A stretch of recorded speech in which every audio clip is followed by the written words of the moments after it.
السلام عليكم واهلا بكم. مساء النور، ان شاء الله تكونوا بخير وتكونوا باحسن الاحوال. قبل ما نبداو كالعاده صلوا وسلموا على حبيبنا المصطفى عليه افضل الصلاه وازكى التسليم.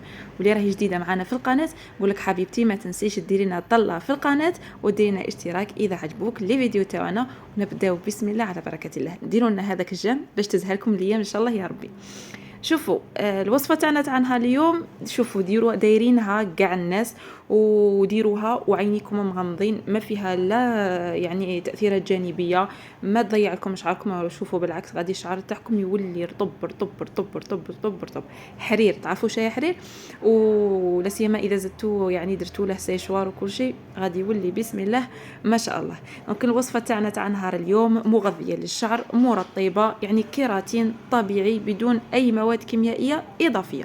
راح نستعملوا فيه، راح نستعملوا حبه تاع بيض، تقدروا تستعملوا برك الصفار. انا توجور يعني نستعمل حبه تاع بيض كومبلي، ما نبغيش نقيس هذاك البياض.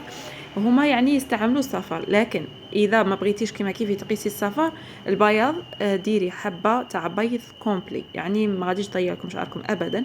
كما تعرفوا البيض انه غني بالبروتينات، غني بالفيتامينات اللي تساعد على ترطيب الشعر خاصه وتناعمه. وكذلك المكون الرئيسي اللي في هذه الوصفه هو هذاك البلسم تاع هاواي. اسمحوا لي على الصوت راه برا. هذاك البلسم تاع هاواي هو اصلا يرطب، هو اصلا كي نديروه في الدوش ولا في الحمام وكل شيء بكري كنا نديروه يحصراه. يعني هذه الوصفه تاع جداتنا وامهاتنا تاع بكري يعني ما كانوش يستعملوا الكيراتين يعني الغالي وهذو لي بروتين اللي هم كاينين دروك. كانوا يستعملوا برك هذاك البلسم تاع هاواي والبيض وزيت زيتون اذا كان متوفر عندهم. شوفوا هما تقدروا تستعملوا برك البيض وهذاك هاواي عينكم ميزانكم واحد الثمغارف ولا كبار مع حبه تاع بيض. وهنا كانت بقيت لي شويه تاع مايونيز في الفريجيدار. فكما تعرفوا انه المايونيز ثاني مغذيه ومرطبه للشعر، فانا قررت اني ما نقيسهاش وخليتها باش نستعملها للشعر تاعي. دونك هذا الشعر تخلطوا هذه المكونات وتزيدوا معها شويه تاع زيت. تقدروا كما قلت لكم ديروا برك البيضه وبلسم تاع هاواي. هذه الخلطه يعني مكونه من بيضه وبلسم تاع هاواي. برك انا زدت لها هذه الاضافات اللي كانوا عندي.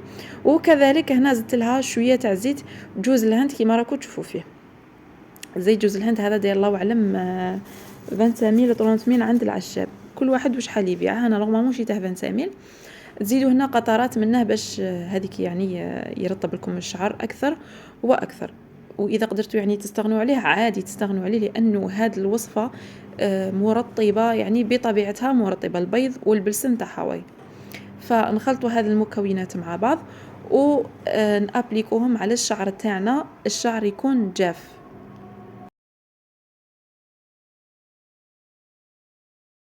الشعر يكون جاف، ونخلوهم من 45 دقيقة حتى الساعة. أنا نخليه يعني فايت ساعة هذيك نديره ونروح نقضي شغالاتي، ومن بعد ندخل ندوش الشعر تاعي. ما نحكي لكمش يعني اللمعة والترطيب والنعومة اللي تكون في الشعر تاعكم بسم الله ما شاء الله. هذا البروتين تستعملوه مرة في الأسبوع، يعني عندكم 4 مرات في الشهر. وردوا لي الخبر على الشعر تاعكم كيفاش يولي. وننصحكم انكم حذاري تستعملوه في لي غاسين، برك نستعملوه في الطبقه الخارجيه تاع الشعر، في لي فوق شوف الشعر يعني في اطراف الشعر. في لي غاسين ما نستعملوش.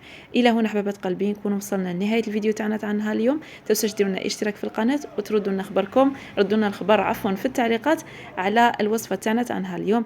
نتلاقى فيديو جاي مع وصفه اخرى. سلام.